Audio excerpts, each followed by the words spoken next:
Hello बच्चों, welcome back to my channel. कैसे हैं आप सब। आज की वीडियो में मैं आप लोग के लिए बिजनेस एनवायरनमेंट यानी व्यावसायिक पर्यावरण के एमसीक्यूज क्वेश्चंस लेकर आई हूं। मैंने पहले भी इस पर वीडियो डाली हुई है, अगर आपने नहीं देखी है तो उसका लिंक आपको इस वीडियो के डिस्क्रिप्शन में मिल जाएगा या फिर मैं आई बटन में दे दूँगी, आप वहाँ से चेक कर लीजिएगा। इसके अलावा और भी सब्जेक्ट जैसे फाइनेंशियल अकाउंटिंग है, बिजनेस मैनेजमेंट है, बिजनेस इकोनॉमिक्स है, स्टैटिक्स है, कॉर्पोरेट अकाउंटिंग है, फर्स्ट एड एंड हेल्थ है, फूड न्यूट्रिशन एंड हाइजीन है और भी बहुत से ऐसे सब्जेक्ट हैं जिस पर मैंने एमसीक्यूज वीडियो डाली हुई है। और किसी सब्जेक्ट पर अगर आपको एमसीक्यूज वीडियो चाहिए है तो सब्जेक्ट का नेम मुझे कमेंट करिएगा। चैनल पे नए हो तो जल्दी से सब्सक्राइब कर लीजिए, नोटिफिकेशन बेल को जरूर ऑन करिएगा और वीडियो अच्छी लगे तो लाइक करिएगा। आइए शुरू करते हैं। इससे पहले की वीडियो में 15 तक क्वेश्चन हो गए थे, 16 क्वेश्चन लेते हैं। सरकार नियंत्रण एवं प्रतिबंधों में कमी करती है। Government reduce control and restrictions, liberalisation in privatisation in globalisation modernisation. तो क्वेश्चन आपसे पूछ रहा है कि जो व्यवसाय हैं जो उसमें सरकार द्वारा क्या किया जाता है, नियंत्रण और प्रतिबंधों में कमी की जाती है, तो वो किस में होता है। उदारीकरण में, निजीकरण में, वैश्वीकरण में, आधुनिकीकरण में। तो आपने पढ़ा होगा उदारीकरण, निजीकरण और वैश्वीकरण, तीनों ही चीज़ें आपने पढ़ी होंगी। जिससे अगर शॉर्ट में आप बोलें तो एलपीजी कह सकते हैं। एल फॉर लिबरलाइजेशन हो जाएगा, पी फॉर प्राइवेटाइजेशन और जी फॉर ग्लोबलाइजेशन हो जाएगा। तो जिसमें सरकार नियंत्रण प्रतिबंधों में कमी करती है वो हो जाता है उदारीकरण। लिबरल हो जाती है गवर्नमेंट क्या बिजनेस के लिए, जिससे कि आसानी से ज़्यादा से ज़्यादा क्या हो बिजनेस बढ़ सके, ज़्यादा से ज़्यादा क्या हो औद्योगिकरण बढ़ सके। इससे क्या होगा कि जो देश में उत्पादित वस्तुएं हो रही हैं, जो भी प्रोडक्शन हो रहा है वो धीरे धीरे क्या करता है, बढ़ता जाता है। तो इसमें बहुत सी चीज़ें ऐसी इस पर अब लाइसेंस लेना क्या है अनिवार्य नहीं रह गया। सिर्फ कुछ ही क्षेत्र ऐसे हैं जिनके लिए लाइसेंस अनिवार्य कर दिया गया है। तो इस तरह से धीरे धीरे गवर्नमेंट ने क्या की है, अपनी जो भी पॉलिसीज़ हैं उसको लिबरल किया है, उदार किया है, जिससे कि ज़्यादा से ज़्यादा लोग क्या करें, बिजनेस की तरफ, इन चीज़ों की तरफ आकर्षित हो सकें, अट्रैक्ट हो सके। तो यहाँ पर करेक्ट आंसर हो जाएगा ऑप्शन ए। नेक्स्ट क्वेश्चन है, नई आर्थिक नीति के प्रमुख अंग हैं। The main components of the new economic policy are liberalisation in privatisation globalisation all of these. तो जो नई आर्थिक नीति है कौन सी नीति है, 1991 की। तो उसमें जो प्रमुख अंग है उसके तो उदारीकरण भी है, निजीकरण भी है और वैश्वीकरण भी है। सरकार ने क्या है मुख्यतः विकास की ओर बढ़ने के लिए, अपने देश को ज़्यादा से ज़्यादा विकास की तरफ ले जाने के लिए ये नीति अपनाई है, जिसमें तीनों ही चीज़ें हैं। सरकार का रवैया जो है वो क्या है, बिजनेस के लिए, ऑर्गेनाइजेशन के लिए, जो भी व्यवसाय संचालित हो रहे हैं सबके लिए उदार हुआ है। निजीकरण यानी कि दो क्षेत्र आपको पता होगा कि मिश्रित अर्थव्यवस्था है हमारे देश की, मिक्स्ड इकोनॉमी है। तो उसमें क्या किया जाता है कि निजी क्षेत्र और सार्वजनिक क्षेत्र दो तरह के होते हैं, पब्लिक सेक्टर और प्राइवेट सेक्टर। तो अब गवर्नमेंट ने क्या किया है कि कुछ ज़्यादा से ज़्यादा चीज़ें प्राइवेट सेक्टर की तरफ कर दी गई हैं, जिससे कि आसानी से लोग क्या करें, अधिक से अधिक लाभ कमाने की इच्छा भी हो जाती है। बहुत सी चीज़ें होती है प्राइवेट सेक्टर में, बहुत से फ्रीडम मिल जाती है लोगों को, जिससे वो ज़्यादा से ज़्यादा क्या करते हैं, अपना खुद का व्यवसाय करने के लिए, खुद का व्यापार करने के लिए आकर्षित होते हैं। और दूसरी तरफ आपका जो कुछ ऐसे आधारभूत उद्योग हैं जो कि सिर्फ आपके पब्लिक सेक्टर में है, बाकी चीज़ें क्या करी गई हैं, प्राइवेट सेक्टर में ट्रांसफ़र कर दी गई हैं। और वैश्वीकरण इसमें आ जाता है ग्लोबलाइजेशन, जिसमें कि क्या हो रहा है कि संपूर्ण विश्व को एक बाजार मान लिया रहता है। आप आसानी से बाहर जा कर के व्यवसाय को अपने कर सकते हैं, जैसे कि इंपोर्ट एक्सपोर्ट आप जो कहते हैं वो चीज़ें हो जाती हैं। तो यहाँ पर नई आर्थिक नीति में इन तीनों को ही शामिल किया गया है। तो करेक्ट आंसर यहाँ पर हो जाएगा ऑप्शन डी। नेक्स्ट क्वेश्चन है, नई आर्थिक नीति घोषित हुई थी। New economic policy was announced in July 1990, July 1991, July 1992, July 1891। तो अभी इससे पहले के क्वेश्चन मैंने आप लोग को बताया था कि कब हुई थी, 91 में हुई थी। तो करेक्ट आंसर हो जाएगा ऑप्शन बी, जुलाई 1991। नेक्स्ट क्वेश्चन है, भारत में किस आर्थिक प्रणाली को अपनाया जाता है। Which economic system is adopted in India, capitalist system, communist system, mix system, all. तो आपको पता ही होगा कि भारत में कौन सी आर्थिक प्रणाली है, वो हो जाएगी मिश्रित आर्थिक प्रणाली। मिक्स सिस्टम है यहाँ पर, जो कि निजी क्षेत्र और सार्वजनिक क्षेत्र दोनों मिलकर काम करते हैं। तो ये हो जाएगा आपका मिश्रित प्रणाली। तो करेक्ट आंसर यहाँ पर हो जाएगा ऑप्शन सी। नेक्स्ट क्वेश्चन है, निम्नलिखित में से कौन व्यापार और उद्योग पर सरकारी नीति परिवर्तनों के प्रभाव की व्याख्या नहीं करता है।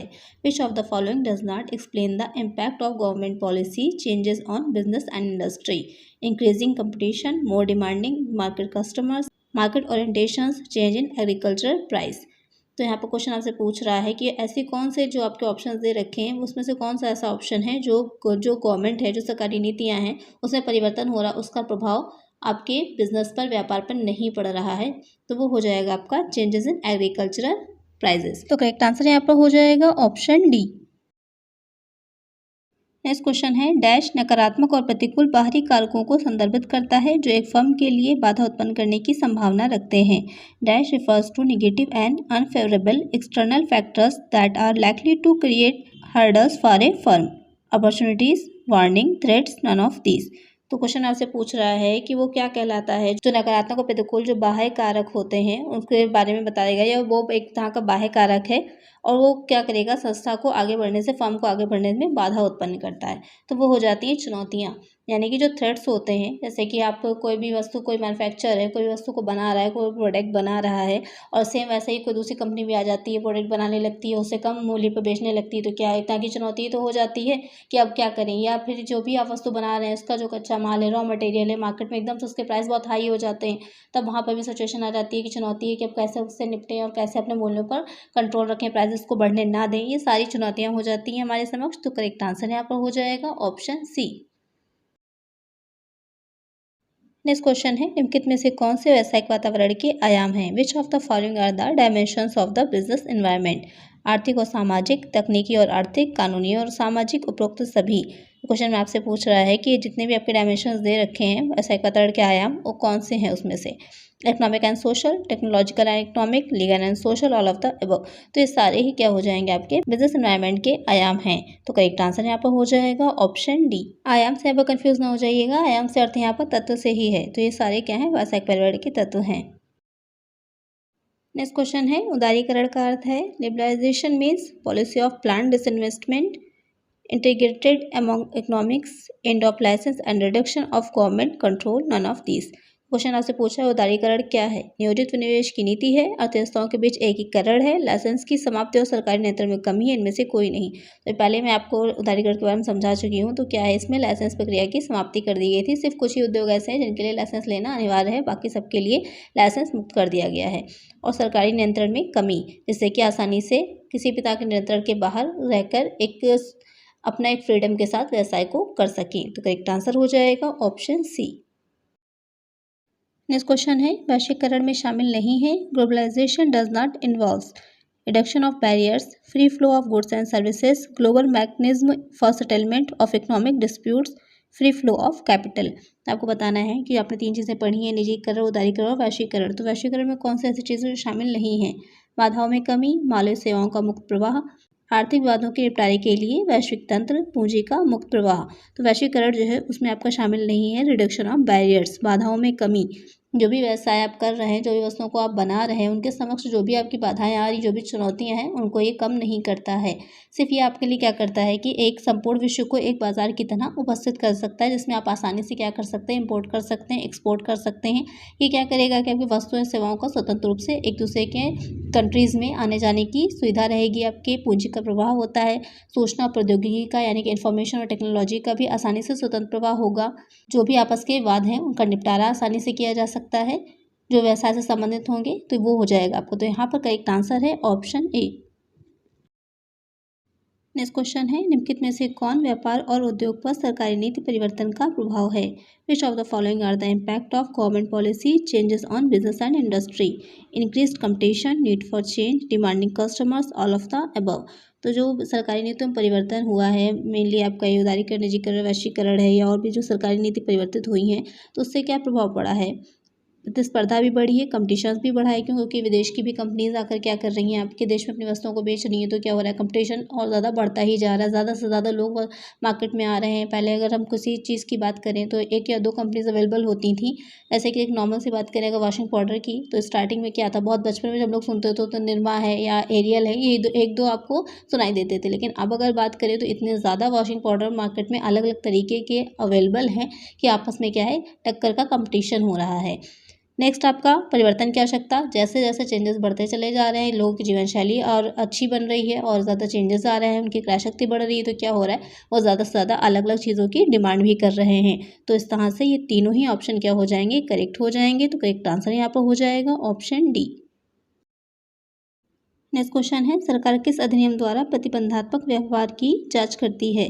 By which act government checks restrictive trade? MRTP act, industrial policy act 1991, company act 2013, none of these. तो क्वेश्चन पूछ रहा है कि सरकार जो है किस अधिनियम द्वारा प्रतिबंधात्मक व्यापार की जांच करती है? MRTP अधिनियम, औद्योगिक नीति अधिनियम 1991, कंपनी अधिनियम 2013, इनमें से कोई नहीं। तो वो हो जाता है MRTP एक्ट। तो करेक्ट आंसर यहाँ पर हो जाएगा ऑप्शन ए।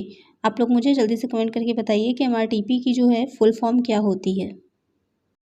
नेक्स्ट क्वेश्चन है, जो वैश्वीकरण की अनिवार्य विशेषता नहीं है, which is not essential feature of globalisation.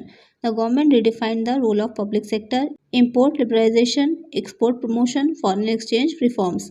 तो क्वेश्चन में पूछ रहा है कि वैश्वीकरण जो है, अभी मैंने इसकी विशेषताएं आप लोग को बताई थी पहले के क्वेश्चंस में। तो यहाँ पर पूछ रहा है कि कौन सी नहीं है। तो जो सरकार द्वारा सार्वजनिक क्षेत्र की भूमिकाओं को फिर से परिभाषित किया जा रहा है, यानी ये बताना है कि सार्वजनिक क्षेत्र क्या कार्य करेगा और क्या नहीं करेगा, उसका वैश्वीकरण से कोई संबंध नहीं होगा। यहाँ पर उसकी विशेषता भी नहीं है, तो करेक्ट आंसर हो जाएगा ऑप्शन ए। और आयात उदारीकरण भी आवश्यक है वैश्वीकरण के लिए, निर्यात संवर्धन भी और विदेशी मुद्रा में सुधार भी। नेक्स्ट क्वेश्चन है, सार्वजनिक क्षेत्र की भूमिका को कम करना और निजी क्षेत्र की भूमिका को बढ़ाना। Reducing the role of public sector and increasing the role of private sector. तो यहाँ पर आपको बताना है कि अगर सार्वजनिक क्षेत्र की भूमिका को कम किया जा रहा है, यानी कि जो भी उद्योग हैं सार्वजनिक क्षेत्र में कम हो गए हैं, और क्या है, प्राइवेट सेक्टर की तरफ ज़्यादा बढ़ रहे हैं हम लोग, तो क्या हो जाता है, वो हो जाता है निजीकरण, यानी कि प्राइवेटाइजेशन। तो करेक्ट आंसर यहाँ पर हो जाएगा ऑप्शन बी। नेक्स्ट क्वेश्चन है, रिजर्व बैंक के तहत सामान्य आर्थिक नीति के उद्देश्यों को प्राप्त करने के लिए मुद्रा आपूर्ति नियंत्रण किसके द्वारा रखा जाता है। Under the reserve bank keeps control on the money supply in order to achieve the objectives of the general economic policy. Fiscal policy, monetary policy, trade policy, industrial policy. आपको बताना है कि मार्केट में मुद्रा की पूर्ति के पर नियंत्रण रखने के लिए, यानी कि बहुत अधिक मुद्रा मार्केट में, बहुत अधिक मनी मार्केट में ना फैलने पाए, तो उसके लिए सरकार कौन सी नीति को अपनाती है। राजकोषीय नीति, मौद्रिक नीति, व्यापार नीति या फिर औद्योगिक नीति। तो वो हो जाएगी मौद्रिक नीति। मौद्रिक नीति यानी कि मॉनेटरी पॉलिसी के द्वारा क्या करती है गवर्नमेंट, मार्केट में कितनी मुद्रा रहनी है उसका यानी कि मुद्रा की सप्लाई और डिमांड, इस पर कंट्रोल रखती है। कैसे रखेगी, रेपो रेट है, रिवर्स रेपो रेट है, CRR है, ओपन मार्केट ऑपरेशंस हैं, बैंक रेट है, इनके माध्यम से रखती है। ये क्या होते हैं, इनके बारे में हम नेक्स्ट वीडियो में जानेंगे। उसमें इससे रिलेटेड क्वेश्चन आपको मैं रखूँगी, जिससे कि आप इसको डिटेल में समझ लीजिएगा। तो यहाँ पर करेक्ट आंसर हो जाएगा ऑप्शन बी। नेक्स्ट क्वेश्चन है, सरकार की आय व्यय नीति कहलाती है। The income and expenditure policy of the government is called fiscal policy, industrial policy, trade policy, monetary reforms. जो सरकार की आय व्यय की नीति होती है वो कहलाती है राजकोषीय नीति। राजकोषीय नीति में ये चीज़ें देखी जाती हैं कि सरकार की कितनी आय हो रही है, कहाँ कहाँ उसको व्यय करना है, ये सारी चीज़ें। और कैसे करती है, तो उसमें कर एवं कराधान होते हैं, सार्वजनिक व्यय होगा, सार्वजनिक ऋण होते हैं, बजटीय नीति है, ये सारी चीज़ें आ जाती हैं। तो यहाँ पर करेक्ट आंसर हो जाएगा ऑप्शन ए। आई होप आपको वीडियो अच्छी लगी होगी। आज की वीडियो में इतना ही, मिलते हैं नेक्स्ट वीडियो में कुछ और नए क्वेश्चंस के साथ। अगर वीडियो अच्छी लगी हो तो लाइक करिएगा, चैनल पर नए हो तो सब्सक्राइब करिएगा, नोटिफिकेशन बेल को ज़रूर ऑन करिएगा, जिससे जो भी वीडियो मैं डालूँ उसका नोटिफिकेशन आपको मिल जाए। ज़्यादा से ज़्यादा फ्रेंड्स के साथ शेयर करिएगा। Thank you.